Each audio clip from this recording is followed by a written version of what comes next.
देता है खुदावंद। आज तेरा वचन जब इनके हृदयों में बोया जाए 100 गुना फलों को लेके आए।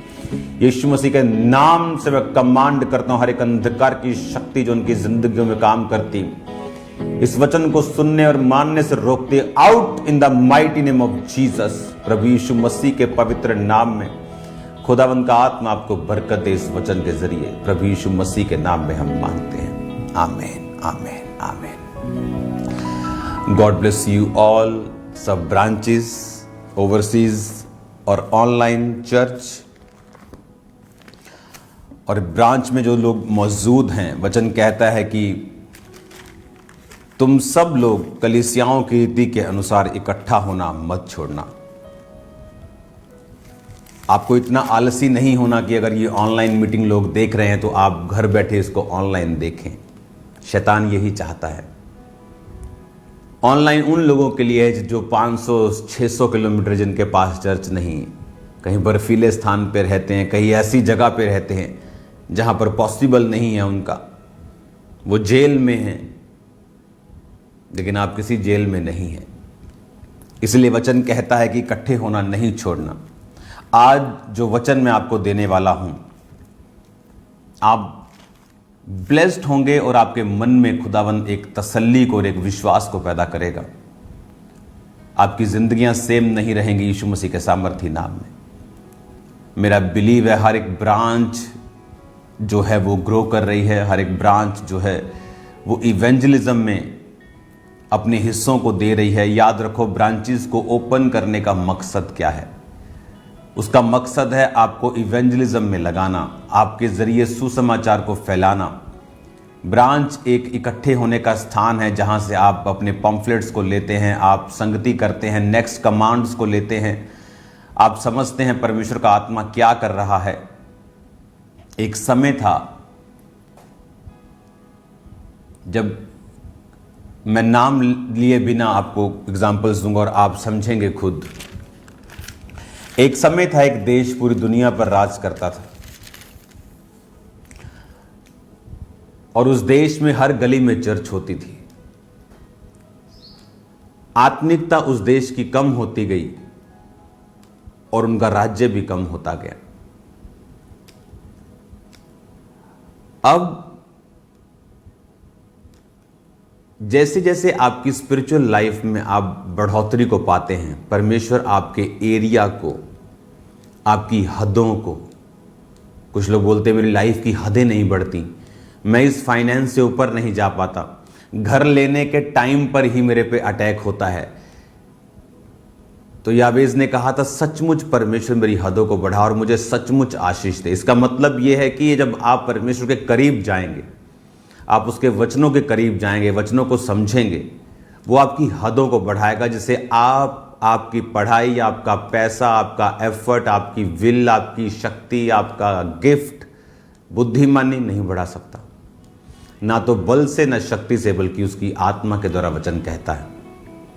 अब आपको ये बात समझनी है कि परमेश्वर आपकी लाइफ में क्या चाहता है। वो ये चाहता है कि आप वचन का ज्ञान रखें।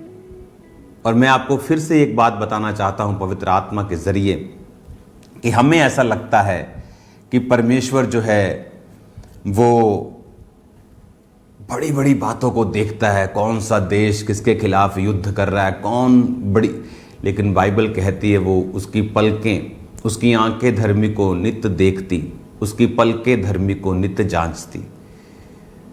वो इतना भी ध्यान रखता है आप क्या पहनते हैं, आपका बेस्ट फ्रेंड कौन है, आप क्या सोचते हैं, आप क्या खाते हैं। वो इतना बारीकी का परमेश्वर है। आज वचन से हम उन चीजों को समझेंगे। अब जो वचन में से समझने वाली आज चीज है, मैं चाहता हूं आप खोलें गिनती की पुस्तक और उसका 3 अध्याय और 4 अध्याय। ये आपका होमवर्क होगा, आप इसे पढ़ेंगे ताकि आपको ये वचन पूरा है जो समझ आए। तो ये उस समय की बात है जब इजरायली लोग जो थे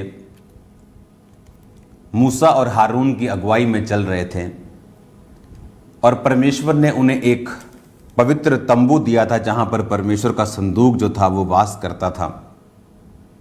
और हारून और उसके बेटे, हारून के बेटे जो थे वो याजक पद के ऊपर थे, और याजक सारे लेवियों के ऊपर अधिकार रखते थे। तो आपको बड़े ध्यान से वचन समझना है, ओके।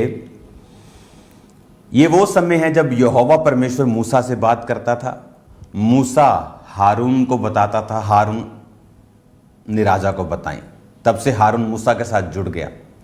अब जब परमेश्वर ने मिलाप वाला तंबू बनाया जहां पे परमेश्वर उनसे बात करता था, परमेश्वर का संदूक वहां पे था, तो परमेश्वर ने 12 जो गोत्र थे उनको आज्ञा दी थी कि वो कहां कहां पे रहेंगे, उनको प्लेस किया था।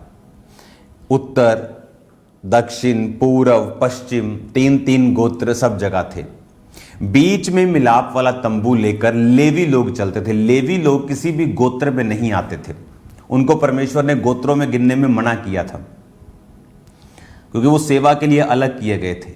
जो लेवी बिरादरी थी, जो लेवी के पुत्र थे, जो हजारों लाखों में हो गए थे, वो लोग तंबू की सेवा और मिलाप वाले तंबू की ही उठाने में, उसको रखने में, उसको फिर से आगे लेके जाने में, जब वो लोग आगे कूच करते थे, उसको सामान को पैक करना और फिर आगे लेके जाना, फिर जहां पर रुकना, उस सामान को फिर तंबू को बनाना, उन पवित्र चीजों को वहीं स्थापित करना, ये लेवी लोग करते थे। अब लेवी लोगों में भी लेवल थे। कुछ लेवी लोग तंबू, उसके पर्दों को संभालते थे, कुछ लेवी लोग मेज, उसकी रोटियों को संभालते थे, कुछ लोग उसके संदूक को संभालते थे। लेवी जो थे उनमें वो 3 उनके प्रधान थे, जो लेवी लोग नीचे काम करते थे, जो तंबू को संभालने, उसको उठाने का काम करते थे।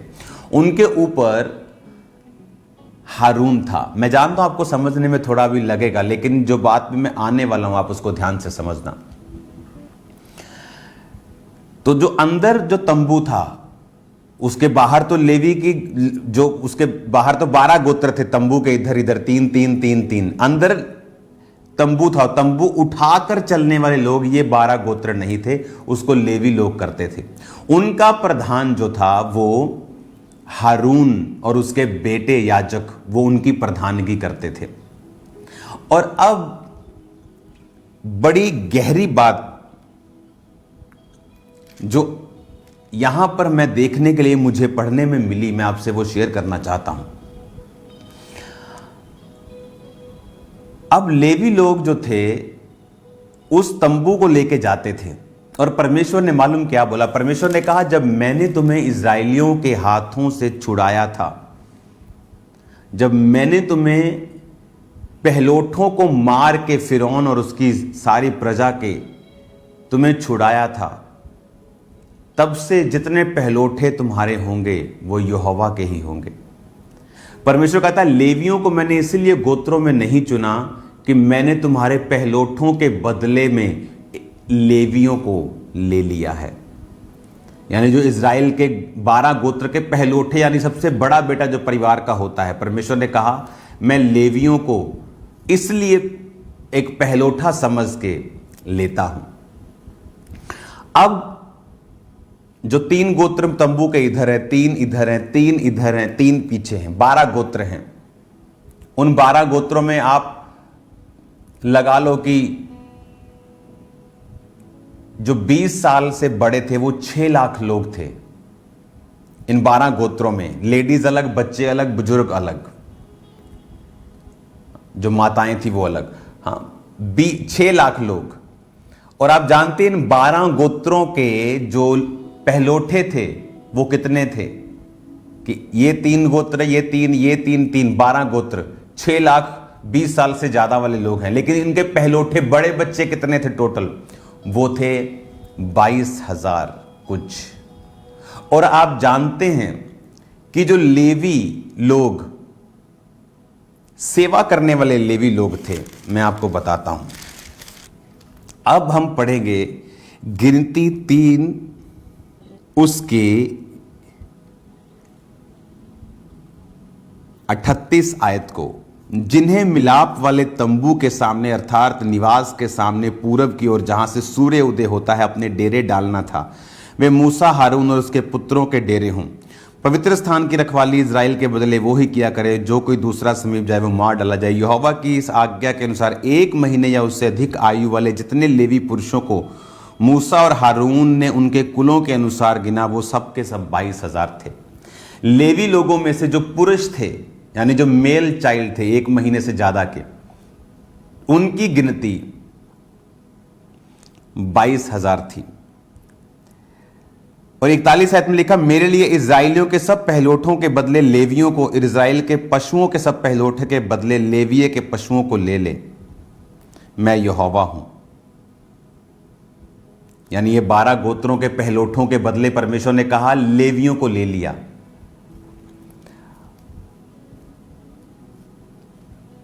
अब परमेश्वर ने कहा, यहोवा की इस आज्ञा के अनुसार मूसा ने इजराइलियों के पहलोठों को भी गिना। जो लेवी 3 गोत्र थे, जो 3 रहते थे, एक उत्तर, एक दक्षिण और एक पीछे। फ्रंट पे कोई लेवी नहीं रहता था जहां पर तंबू निकलता था। तंबू के जो सामान उठा के लोग निकलते थे। 3 गोत्र इधर, 3 इधर, 3 इधर, 3 इधर, 12 गोत्र ये थे। 1 वर्ष या उसके अधिक की आयु के जो लेवी थे, जो तंबू के आसपास रहते थे, वो 22,000 थे। और जो ये 12 गोत्रों के पहलोठे थे, जो बड़े बेटे थे, ये 12 गोत्रों के सारे लाखों में से कितने थे? सब पहलोठे पुरुष, 43 आयत, गिनती 3 उसकी 43 आयत। सब पहलोठे पुरुष जिनकी आयु 1 महीने या उससे अधिक की थी। ये इजराइलियों के पहलोठों की बात कर रहा है, लेवियों की नहीं। अब 42 आयत में लिखा, यहोवा की इस आज्ञा के अनुसार मूसा ने इजराइलियों के पहलोठों को गिना। पहले लेवी के 1 वर्ष या उससे अधिक के सब बच्चों को गिना, मेल चाइल्ड को, पहलोठे नहीं। लेवी के 1 महीने के ऊपर के सब मेल चाइल्ड को गिना, 22,000। इजराइलियों के सब पहलोठों को, यानी सिर्फ सबसे बड़े बच्चों को गिना, वो कितने निकले? सब पहलोठे पुरुष जिनकी आयु 1 महीने या उससे अधिक इजराइलियों के थे, उनकी गिनती भी 22,273 थी। हालेलुया। इमेजिन करो वो कितना बारीकी से चलता होगा परमेश्वर। वो जो लाखों की एक भीड़ है, परमेश्वर कह रहा है मैंने इजराइलियों को छुड़ाने वक्त फिरौन के पहलोठों को मारा था, अब पहलोठे मेरे हैं। परमेश्वर ने कहा ये 12 गोत्र जो पूर्व, पश्चिम, उत्तर, दक्षिण में तंबू के किनारों पर चलते थे और बीच में तंबू चलता था। तंबू के इधर उत्तर, पश्चिम और दक्षिण, पूर्व में कुछ नहीं था। ये 3 डायरेक्शन में लेवी चलते थे, उनके भी अलग अलग ड्यूटीज परमेश्वर ने लगाई थी। इनके सारे मेल चाइल्ड जो लेवी थे, जो 1 महीने की ज्यादा उम्र के थे, जितने बच्चे टोटल 22,000, और इन सब के जो टोटल मेल पहलोठे थे वो 22,000, क्योंकि परमेश्वर ने कहा इनके पहलोठों के बदले मैंने लेवियों को ले लिया। लाखों की भीड़ जा रही, उसके बच्चा हो रहा है, उसके हो रहा है, रोज बच्चे हो रहे हैं, रोज। आप जानते हैं सेकंड्स में सैकड़ों बच्चे होते हैं रोज। 1 सेकंड में अगर आप गूगल करेंगे 70, 80 के 100, पता नहीं कितने, मैं आपसे बात कर रहा हूं और बच्चे हो रहे हैं कॉन्टिन्यूस।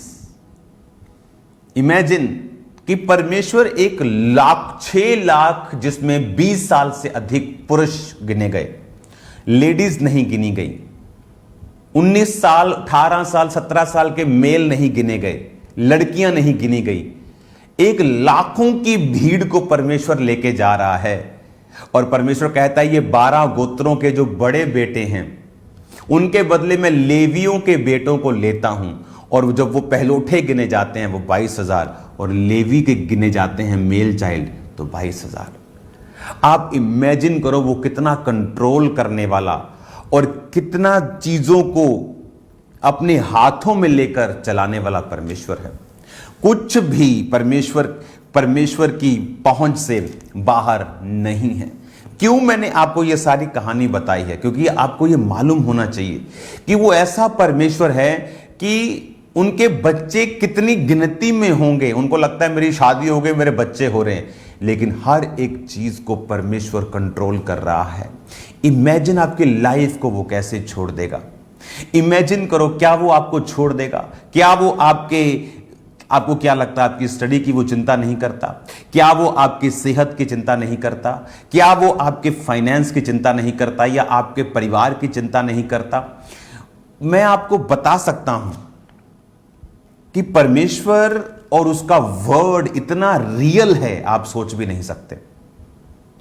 लाखों की पॉपुलेशन में भी जो कंट्रोल है वो परमेश्वर के हाथ में है। इमेजिन करो कि 22,000 पहलोठे, उनके 12 गोत्र, 3 इधर हैं, 3 इधर, 3 इधर, 3 इधर, रुबेन, शिमोन, ले, सब 12 गोत्र, यूसुफ के 2 प्रेम, मनश्शे, सब उनके बीच में हैं। और उनके बड़े बहलोठे, मेल चाइल्ड कितने गिने? 22,000। और जब लेवियों, परमेश्वर ने कहा इनके पहलोठों के बदले मैं लेवियों को चुनता हूं अपनी सेवा के लिए, क्योंकि मैंने पहलोठे मारकर तुम्हें छुड़ाया था। पहलोठे के जब बच्चे गिने गए, मेल चाइल्ड 1 महीने या उससे अधिक टोटल, तो वो 22,000 थे, उतने ही जितने। इमेजिन वो कितने इंतजामों को करने वाला परमेश्वर है। आप कई बार एक रास्ते पे निकल रहे हैं और परमेश्वर नहीं चाहता उस रास्ते पे आप निकलें। आपकी गाड़ी कुछ हो सकता है, आपको कुछ काम पड़ सकता है, कोई चीज आपको रोक सकती है, आपको गुस्सा आता है कि ये क्या हो रहा है, लेकिन परमेश्वर ने आपको कंट्रोल किया है। कौन सा व्यक्ति आपकी लाइफ में कब तक रहेगा, परमेश्वर कंट्रोल करता है। अगर आप परमेश्वर के हाथों में हैं, आपके फाइनेंस को परमेश्वर बशर्ते आपने अपना सब कुछ खुदा को दिया हो। पोतीपर ने अपना सारा घर यूसुफ को दिया, सारा घर बरकत पा रहा था अपनी पत्नी को छोड़ के, और उसकी पत्नी शैतान के अटैक के नीचे थी। आज आपने अगर सब कुछ खुदा को दे दिया है तो वो परमेश्वर की ब्लेसिंग के नीचे है। कुछ लोग अपना जीवन दे देते हैं, टाइम दे देते हैं, लेकिन पैसा नहीं देते। इसका मतलब आपका पैसा परमेश्वर के हाथों में नहीं, शैतान के हाथों में है। मैंने अपनी लाइफ में बरकत को कैसे पाया है? मैंने अपनी लाइफ में, आज जब मैं लोगों से मिलता था, आज से 10-15 साल पहले, तो एक चर्च और उसको बनाना उनके लिए बड़ा काम होता था। उनके लिए एक ड्रीम होता था कि हमें अगर ये चर्च बन जाए तो that's a dream come true. इतना बड़ा लगता था उनको। और मैं सोचता था कि ये एक चर्च को बनाने के लिए इसको ड्रीम समझ रहे हैं। और आप इमेजिन करो, आज खामरा चर्च किस पोजीशन के ऊपर है कि वो ब्रांचेस सैकड़ों में हो जाएंगी कुछ ही महीनों में। पॉसिबल कैसे है? मैंने अपना सब कुछ खुदावंद के हाथों में सौंपा है। जब मैं सिर्फ 3500 रुपये जब मेरी इनकम थी, पॉकेट मनी में लेता था, जब मैं 19 साल का था अपने घर से, तब बहुत होती थी 3500 रुपये महीना, इन मोर देन इनफ होती थी। आप खा पी के भी खत्म नहीं कर सकते। तो उसमें से भी मैं 20% निकालता था, छोटी अमाउंट से भी। अगर मैं अपनी चर्च में गया हूं और मैंने अपने चर्च में से एक गाड़ी ली है कि हम विजिट करने जा रहे हैं विश्वासियों के घर, अगर मैंने उस गाड़ी में से अपनी शर्ट लेने के लिए गाड़ी कहीं बाजार की ओर घुमाई है, तो मुझे मेरे माइंड में यह भी होता था कि मैंने चर्च के कितने पेट्रोल को यूज़ किया है अपना काम करने के लिए, और उसको डबल में भरवा के वापस कर रहा था। लेकिन बताता नहीं था किसी को, लेकिन मेरे मन में कैलकुलेशंस चलती थी हमेशा। आज मैं हमेशा बोलता हूं, हम अन्य जातियों की तरह नहीं बुलाए गए हैं। इमेजिन करो, एक व्यक्ति चर्च में $10 बो रहा है और जाते वक्त उसी चर्च में से वो $20 का खाना खा के जा रहा है। वो कभी बरकत नहीं पाएगा, क्योंकि हम अन्य जातियों की तरह लंगर लगाने के लिए नहीं सिर्फ बुलाए गए हैं। हमारा मकसद रूहों को बचाना है, और रूहें जो बची हुई हैं वो सपोर्ट करती हैं परमेश्वर के राज्य को, और वो तब सपोर्ट कर पाएंगी अगर वो ब्लेस्ड होंगी। वो तब ब्लेस्ड होंगी अगर वो बोने वाली स्पिरिट की होंगी। आज हमारी चर्च में 24 घंटे लंगर चलता है, 24 आवर, संडे थर्सडे, हर व्यक्ति के लिए। लेकिन हमें यह मालूम होना चाहिए, अगर मैं कैपेबल हूं तो मुझे देकर जाना है, बोकर जाना है, लेकर नहीं जाना। क्योंकि वचन कहता है लेने से देना धन्य है, मुबारक है, ब्लेस्ड है, हैप्पी होने का कारण है। परमेश्वर जो बारीकी का परमेश्वर है, इमेजिन करो, इतने लाखों जो बच्चे हो रहे हैं उसको भी परमेश्वर कंट्रोल कर रहा है। और यह हैरानी वाली बात है कि परमेश्वर इस धरती पर कुछ भी अपनी मर्जी के बिना नहीं होने देता। अगर शैतान कुछ करता है तो वो भी आज्ञाओं को पाकर कर रहा है। हालेलुया। आपको यह बात समझनी है कि परमेश्वर मेरी हर एक चीज को नोटिस करता है, मेरी सोच को, मेरे सोच की प्रोसेस को। जब बरकत मिली मेरी सोच क्या थी, जब लेट हुई तो मेरी सोच क्या थी, जब नहीं मिली कुछ देर के लिए तो सोच क्या थी, मेरी थिंकिंग क्या थी। जब परीक्षा आई तो मैं कैसे निकला, कैसे निकली, तब मेरी थिंकिंग क्या थी, मैं किस तरह से निकला या निकली हूं। उन दिनों में मैंने चर्च को छोड़ा तो नहीं, मैंने फास्टिंग तो नहीं छोड़ी। परमेश्वर आपकी बारीक चीजों को देख रहा है। आपकी सोच, डिप्रेशन, शैतान के डाले हुए क्वेश्चंस उसको मालूम है। आपकी मेहनत कभी व्यर्थ नहीं होगी। मैं आपको प्रोफेटिकली एक मैसेज दे रहा हूं। आप बरकतों को हासिल करेंगे अगर आप परमेश्वर के वचनों को ध्यान से पढ़ के चलेंगे, और आपको मालूम होगा वो इतना बड़ा परमेश्वर है कि वो मेरी छोटी से छोटी बात की भी लेकिन चिंता करता है। वो आपकी मैरिज की चिंता करता है। आपको लगता है लेट हो गया, लेट हो गया, लेट हो गया। God's time is the best time. इसहाक की शादी 40 की उम्र में हुई। जब इसहाक का टाइम आ गया था तो मोस्टली लोग 30 साल की उम्र में शादी कर लेते थे, लेकिन God's time is the best time. जब इसहाक 60 का हुआ तो जुड़वा बच्चे पैदा हुए। मोस्टली जब 60 के लोग होते थे तो उनके बच्चे की शादी होने वाली होती थी उस जमाने में, पर वो भी अपने बच्चों को देख रहा था। God's time is the best time. जब आप परमेश्वर के हाथों में चलते हैं, जब आप परमेश्वर के हिसाब से चलते हैं, वो आपको अपने तरीके और अपनी योजना के हिसाब से चलाता है।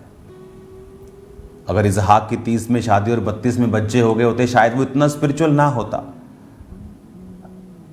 जब रिबका उससे मिलने के लिए आई तो बाइबल कहती है इसहाक शाम के टाइम मैदान पर वचन का ध्यान करने के लिए जा रहा था। उसको आदत थी, उसकी शादी नहीं हुई थी, वो सारा टाइम स्पिरिचुअल चीजों में लगा रहा था।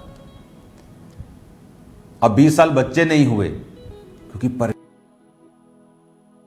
ब्लेसिंग्स नहीं देना उसका एक बड़ा मकसद था। इसहाक के जरिए एक वंश को लेके जाना था, तो उसके लिए इसहाक की तैयारी करना वो जरूरी था। वो आपकी तैयारी कर रहा है परीक्षाओं से, डिले से, कई बार स्ट्रेस से भी कई बार, बट डोंट वरी, वो टेम्परेरी है। आप बरकत पाएंगे, आप ब्लेस्ड होंगे, ऊपर आएंगे इन Jesus name, in the mighty name of Jesus. आप टेस्टिमनीज के साथ वापिस आएंगे यीशु के नाम में। आमीन।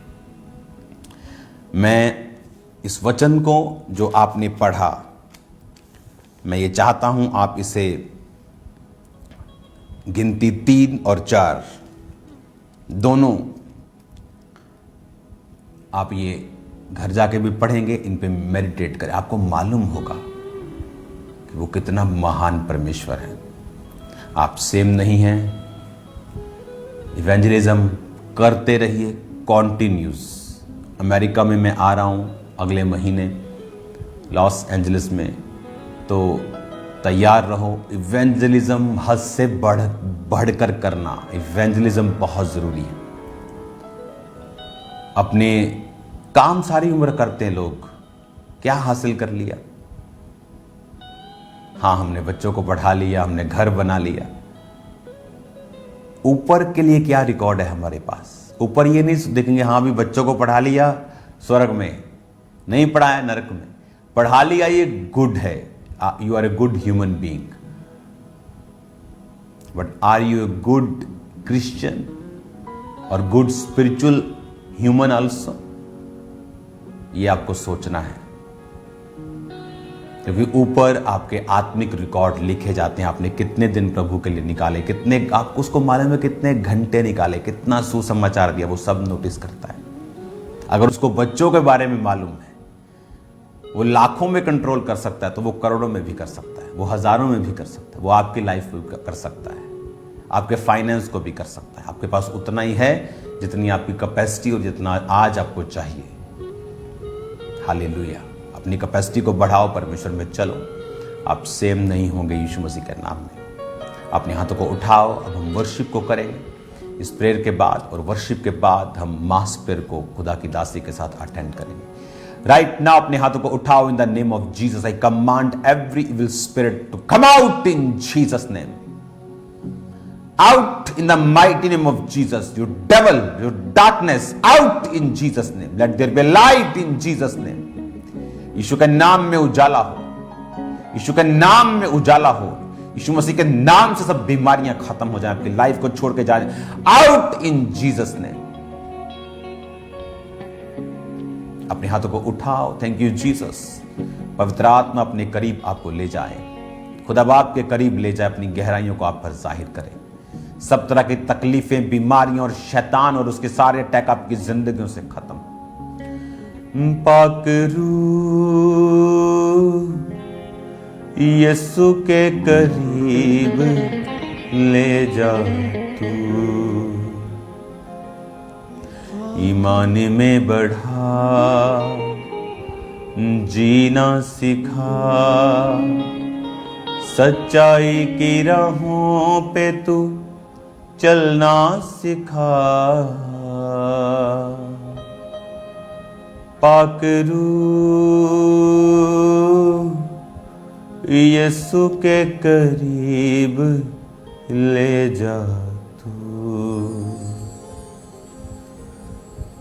इस गीत को गाएंगे क्वायर के साथ, मास प्रेयर को अटेंड करेंगे। आप हील होंगे मास प्रेयर के दौरान, डिलीवर होंगे। मैं आपकी बीमारियों को, पेट के रोगों को, खासकर एक सिस्टर में से, यंग सिस्टर, पेट का रोग, उसके पेट के थोड़ा और नीचे पेन होता है बहुत, लेकिन ये पेट के साथ जुड़ा हुआ। खुदाबंद आपको हील कर रहा है राइट नाउ। आपको अपने चीज़ों को चेंज करने की जो आप खाते हैं आपको ध्यान रखना है, और मैं आपको हील होता हुआ आज देख रहा हूँ। मैं देख रहा हूँ किडनी